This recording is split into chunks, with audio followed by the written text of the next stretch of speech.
Ecobici y HSBC, ahora en Álvaro Obregón y Azcapotzalco, presenta Lo que hay que saber. Las propuestas de los 7 partidos en México se basan en continuidad o revés a la 4T. Slim considera excesivo el poder que tienen los militares en este sexenio y el precio de los departamentos en Ciudad de México equivale a 1,102 veces el salario de los trabajadores. Es martes 13 de febrero de 2024. Yo soy Diana Zavala y esto es Expansión Daily. Esto es Expansión Daily. Lo que hay que saber. Lo importante del día con los editores de Expansión. Expansión Daily. Lo que hay que saber. Bienvenidos. Bienvenidos a un episodio más de Expansión Daily. Les recuerdo suscribirse y activar las notificaciones de la plataforma en la que nos escuchen para que no se pierdan ninguno de nuestros episodios. Hoy empezaremos la serie de preguntas que harán acreedores a una suscripción impresa de la revista Expansión a quienes elijamos y que hayan participado en la cajita de preguntas todos los días. Pero ojo que no vivan en la Ciudad de México, así que pónganse listos y participen. Hoy está conmigo Ivette Rodríguez, editora de empresas en Expansión. ¿Cómo estás, Ivette? Hola Diana, muy bien, muchas gracias. ¿Y tú qué tal? Muy bien, muchas gracias. Y pues vamos a comenzar con la agenda del día. Ivette, hablemos de elecciones, de campañas electorales, y es que parece que al fin hay propuestas de los partidos que van a la presidencia de México. Sabemos que hay 2 coaliciones y Movimiento Ciudadano que va solito, y por fin entregaron al Instituto Nacional Electoral las propuestas con las que se jugarán en la contienda y que se centran o en continuar con la cuarta transformación o en darle un revés. Sí, y así es, pues Morena tiene obviamente una propuesta que tiene que ver con la continuidad de lo que ha hecho el gobierno del presidente Andrés Manuel López Obrador. De hecho, pues la propuesta básicamente es gobernar México con la tercera actualización del proyecto de nación que hizo el presidente en 2004, y pues es apostar por la continuidad, ¿no? Que básicamente es seguir con los programas sociales, mantener la Guardia Nacional, garantizar el acceso a la salud y reducir el excesivo poder del INE. Y por el lado contrario, la oposición, la coalición Fuerza y Corazón, que integran PAN, PRI y PRD, propone revertir muchas de estas políticas que han sido estandarte del gobierno de Andrés Manuel López Obrador y del partido Morena en general. Entre ellas se encuentra disminuir la participación de las Fuerzas Armadas en las actividades civiles y también empezar la transición de la Guardia Nacional Civil, además de acotar el poder al presidente de la República. Como hemos visto durante este sexenio, las Fuerzas Armadas, Sedena, Marina han tomado un papel protagónico en las acciones de Andrés Manuel López Obrador. Ahorita hablaremos un poquito más de ello. También la Guardia Nacional Civil, y se le ha dado mucho poder al presidente. Hemos visto que lo que dice el presidente se hace, sean propuestas de inauguración de obras, que son lo que estoy más familiarizada, en creación de empresas, en propuestas para eliminar órganos, etcétera. Entonces, estas son algunas de las propuestas de esta oposición que buscan quitarle continuidad a lo que ha venido haciendo Morena. Y bueno, la propuesta de Movimiento Ciudadano, que es un gobierno socialdemócrata, consiste en implementar o impulsar más bien la justicia social, buscar la equidad económica y la igualdad de género. Me parece que las propuestas van un poco en la misma línea que la coalición del PRI, PAN, PRD, pero están un poco, ¿cómo decirlo?, más mesuradas. O sea, por ejemplo, también tienen esta propuesta de revertir la participación de las Fuerzas Armadas en actividades civiles. Sin embargo, pues ellos dicen hacerlo de forma gradual, y un poco sí retoman este discurso de combate a la corrupción que ha defendido Morena, ¿no? Sin embargo, dicen que lo harán con la consolidación de los organismos encargados de la transparencia. O sea, es un poco como decir, no vamos a desaparecer autónomos, y solicitar la rendición de cuentas, la fiscalización y el control interno. Entonces tenemos ahí, bueno, a mí me parece, es mi lectura, como dos propuestas que están de alguna manera pues en los extremos o que pudieran ser opuestas, y luego hay una, la de Movimiento Ciudadano, que es un poco más en el centro. Me parece que se está colocando ahí, ¿no? Como el partido centro. Coincido contigo, Ivette, me parece que las propuestas del partido de Maynes son un poco más neutrales o buscan ser un poco más neutrales, tal vez para ganarse electorado de los dos bandos. Sabemos que están muy polarizadas las opiniones políticas en el país, entonces a lo mejor están viendo ahí por donde tienen un espacio entre los votantes. Y hablando de lo que ha pasado en el último sexenio, que ha estado en boca de todas las industrias, es el uso excesivo de los militares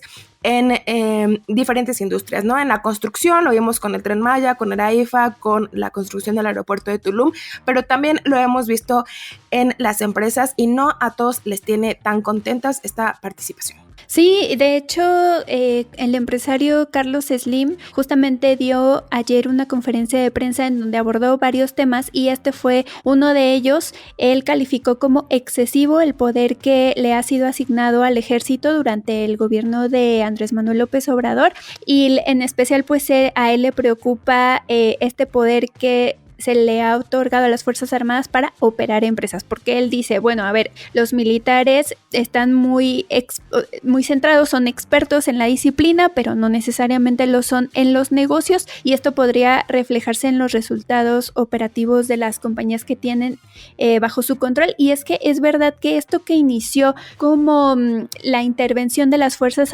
Armadas en ciertas partes de la cadena, sobre todo de transporte, se ha extendido a otros rubros de negocio. Entonces, por ejemplo, al inicio del sexenio teníamos a militares tomando el control de labores que antes eran parte del SAT, ¿no? O sea, aduanas en concreto. Luego los vimos también tomando el control de algunos aeropuertos, luego de la Aerolínea Mexicana de Aviación. Y entonces cada vez se va abriendo o van teniendo más protagonismo en actividades que pues ya son de corte empresarial, ¿no? Y se están empezando a convertir en una especie de competidor que no necesariamente pues juega como en cancha pareja, porque ya tenemos experiencias a nivel internacional en donde las empresas estatales pues reciben subsidios, ¿no? Tienen de alguna manera regulaciones que las favorecen o favorecen su operación. Entonces esto, creo yo, es lo que empieza como a generar focos rojos entre los empresarios, entre ellos obviamente pues Carlos Slim. No, y es algo que no tiene felices a ninguna industria, y como dices, hay ejemplos internacionales, pero también ejemplos nacionales, ¿no? Toda la participación que hubo de las Fuerzas Armadas en las construcciones de estas obras que ya mencionabas, levantó muchas protestas de la industria de la construcción de las empresas por el decreto de seguridad nacional, sobre todo, en donde se decía que las obras sí o sí se tenían que construir en tiempo récord. Entonces, pues otras empresas de menor tamaño que no tenían participación en estas obras, pues reclamaron. Que cabe recalcar que la familia Slim también tiene una empresa del sector de construcción, aunque el ingeniero dice que él no está en descontento con la participación de los militares en esta parte. Tiene a Sixa, que de hecho participa en el Tren Maya. Y Carlos Slim también habló mucho sobre Telmex, esta empresa que creo que fue la que lo puso en el mapa de los millonarios a nivel no solo nacional, sino mundial, y que últimamente no le ha ido muy bien, en especial en la última década. Sí, así es. Pues es que ¿sabes qué pasa con Telmex? Telmex tiene un sindicato y entonces pues ya es un sindicato histórico. Y en 2022 la empresa reportó que cuenta con casi 40,000 jubilados a los que se les tiene que pagar pensiones, antigüedades y pues diversas prestaciones que estaban establecidas en la ley anterior. La previa al 97, que me parece que fue cuando se reformó y todo el sistema de pensiones, y entonces, bueno, ahora es que tenemos las Afores, ¿no? Entonces, bueno, lo que dice el empresario, bueno, Carlos Slim, es que justamente, pues todos estos pagos que se tienen que hacer ya están empezando a representar un pasivo laboral para la empresa, que dicho sea de paso, porque él mismo lo dijo, pues ya no es tan negocio como lo era antes, ¿no? O sea, antes cuando las comunicaciones se realizaban pues vía comunicaciones fijas, ¿no? Pues a lo mejor sí era un negocio, porque además Telmex pues fue empresa preponderante durante muchos años, o sea, es decir, que era la única que ofrecía el servicio. Entonces sí que era negocio, pero conforme han tomado mucha más relevancia las comunicaciones móviles, pues ha perdido ese protagonismo protagonismo que tenía, ¿no? Hace quizá 2 décadas. Y además lo que ha pasado es que el Instituto Federal de Telecomunicaciones pues no le ha permitido abrir otros nuevos negocios que podrían como generar más ingresos para Telmex, ¿no? Por ejemplo, ofrecer servicio de televisión de paga. Incluso la misma empresa dijo que si el IFT le permitía ofrecer este servicio, pues invertiría 8,000 millones de pesos para poder habilitar toda la infraestructura.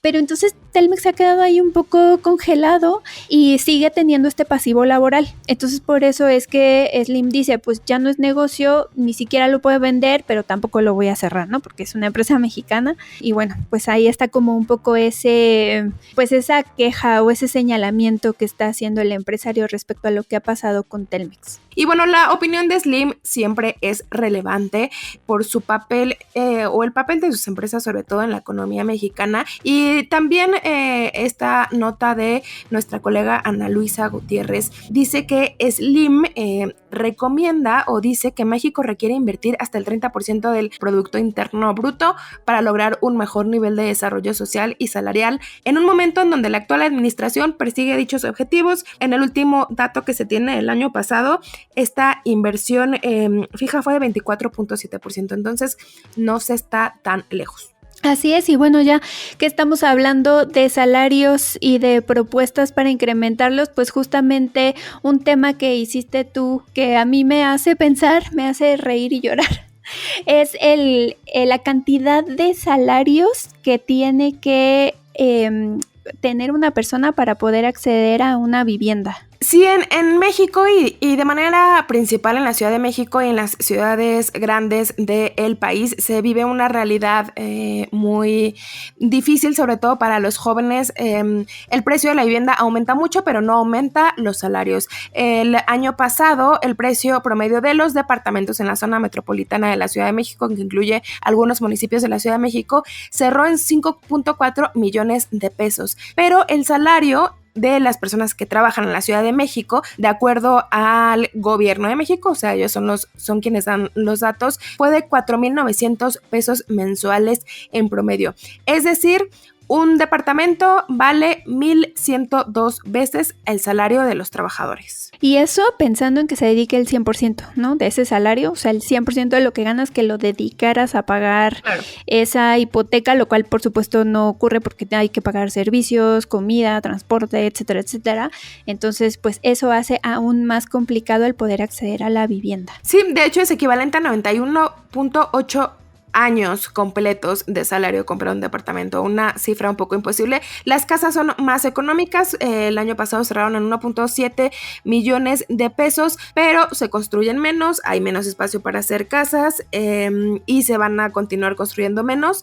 Entonces, pues esta realidad de tener una casa o un departamento propio se ve todavía lejana, por lo menos en este momento. Y ahora pasando a otro tema, Ivette, que seguramente del que nos vas a hablar muchísimo, es que BYD, esta empresa china de vehículos eléctricos, se ha convertido en un rival cada vez más serio y peligroso para Tesla. Así es, para Tesla y pues prácticamente para todos los fabricantes de vehículos eléctricos, porque aunque fueron varias las armadoras que en su momento dijeron yo quiero ser un rival serio para Tesla, e incluso pues se hablaba, ¿no?, de a ver quién iba a ser el primero que iba a poder ofrecer un vehículo asequible, pues en realidad terminó siendo BYD. O sea, asequible me refiero a que cueste menos de $500,000 de pesos, o sea, menos de 500,000 pesos. Y terminó siendo BYD, que era un nombre que hace pues 5 años a lo mejor no figuraba mucho en la conversación de la industria, al menos en México, pero que actualmente pues ya es tema de conversación en prácticamente todas las entrevistas, conferencias de prensa y demás eventos públicos que se pueden tener con las marcas. Y esto es porque pues la empresa no nada más ha logrado superar a su rival Tesla en la venta de vehículos eléctricos, esto en el último trimestre del año pasado,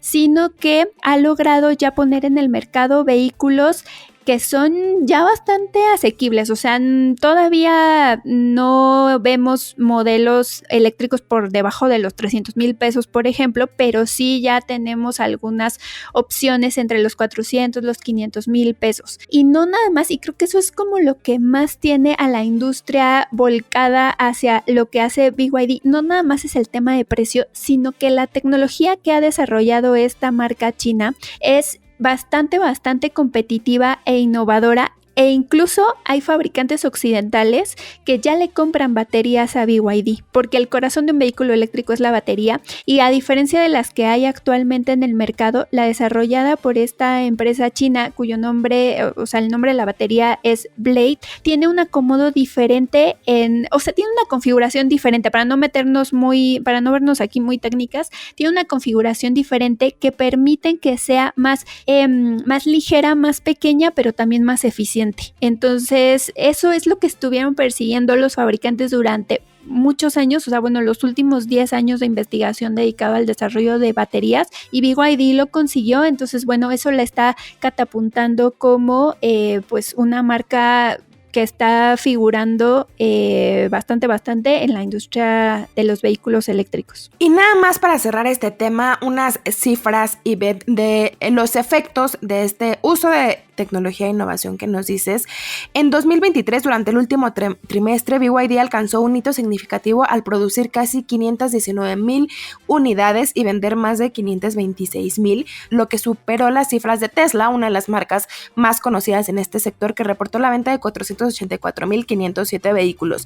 Y aunque de manera anual no le ganó a Tesla en las ventas, BYD tuvo 1.6 millones, Tesla 1.81 millones. BYD tuvo un crecimiento de 70% más que en 2022, y esto seguramente se debe a su plantilla laboral. BYD ha declarado que no solamente es una firma de producción, de fabricación de vehículos eléctricos, sino de tecnología, así que cuentan con 90,000 ingenieros que generan alrededor de 20 patentes diarias, que me parece muchísimo. Sí, la verdad es que si lo comparamos con las instituciones que más patentes generan en México, que básicamente son, por ejemplo, universidades, y en términos de armadoras Ford, que es la que más genera en México, y simplemente haciendo la comparación de números, BYD en 3 días, con sus 90,000 ingenieros, genera las mismas patentes que Ford y universidades como el IPN en un año. Entonces, pues sí. La tecnología está en todas partes, Ivette, y también está al servicio de las personas, sobre todo la inteligencia artificial. Aunque a veces parezca, no todo está perdido. Y es que la inteligencia artificial, mientras es vista por algunas personas como un enemigo o como un ente peligroso, en otros sectores se está intentando utilizar a favor de las personas, de las empresas y de los trabajadores. Y uno de esos sectores es el legal, y el legal aquí en México. Sí, así es. Y es que hay una empresa llamada Legalario, que es una startup de esta industria llamada Legal Tech, que está ofreciendo soluciones legales para agilizar todos los procesos alrededor de los documentos y cumplimientos regulatorios. Y de hecho ya tiene un caso de éxito, que es un call center que tenía un poco más de 17,000 empleados y que no los tenía regularizados, ¿no? Porque era tanta la carga legal que tenía ahí retrasada, que tenía como muchos contratos pues todavía archivados. Entonces, esta empresa le ofreció los servicios y pudo regularizar todos los procesos. Lo único, ¿sabes? A mí que me preocupa de este tema, que sea realmente, o que se tome la inteligencia artificial como un asistente, pero no como un sustituto de lo que el abogado debe hacer, porque hemos visto casos en Estados Unidos en donde se le pide, por ejemplo, a ChatGPT que elabore todo el argumento para el juicio, y entonces, como se utilizan de pronto versiones que no están actualizadas o conectadas en tiempo real, te da datos pues pasados, o a lo mejor no están las legislaciones bien actualizadas, y entonces son defensas o argumentos que están mal hechos, mal estructurados, y entonces ahí sí se empieza a volver peligroso. De hecho, creo que por ahí ya en Estados Unidos hay un abogado que fue acusado por hacer esto, y pues creo que ahí es como el reto, pero bueno, no deja de ser también ahí una alternativa, ¿no? Pero a pesar de esta inquietud, Ivette, y de este proceso de crecimiento y de formación que tiene la inteligencia artificial en la actualidad, esta empresa cree que la IA es el futuro del mundo. Se está viviendo una transformación a nivel mundial y sobre todo de su sector, por lo que adquirieron otra empresa llamada Alitech, que lidera los primeros modelos de inteligencia artificial para documentos legales en México. Y bueno, la empresa dice que las principales ventajas de incorporar IA a los procesos jurídicos son la agilización y la gestión de los documentos, la reducción de los costos y la democratización de los servicios legales. Y pues la pregunta que les vamos a dejar el día de hoy de este episodio en Spotify es sobre lo que les contamos de Slim. ¿Ustedes consideran excesivo el poder que tienen los militares? ¿Están de acuerdo con esta postura? Déjenos sus respuestas en la cajita de comentarios para participar por la suscripción y acá les leemos. Muchísimas gracias, Ivette, por haber hecho mancuerna conmigo esta mañana. Al contrario, gracias a ti por invitarme y recuerden que toda la información sobre estos y otros temas están disponibles en expansión.mx. Leemos sus comentarios en las redes sociales de Expansión, @expansiónmx.